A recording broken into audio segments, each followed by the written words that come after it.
চলে এসেছো? দেখো মা কোথায়? মা, মা। এটা ছেলেদের নিয়ম, শোনো এটা না, রাগ করার কিছু নেই। বলছি কতদিন ঘুরতে যায় না, চলো না কোথাও একটা ঘুরে আসি। তুমি ঠিকই বলেছো, আমিও সেটাই ভাবছিলাম জানো। আমরা একটা কাজ করি, আমরা মাকেও নিয়ে যাই, নাহলে একদম। বাড়িতে একা একা বোর হবে। যাই মাকে বলে আসি। মা, ও মা, মা।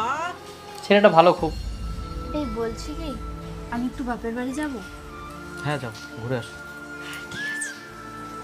আর শোনো, যাওয়ার আগে মায়ের কাছ থেকে পারমিশন নিয়ে যাবে।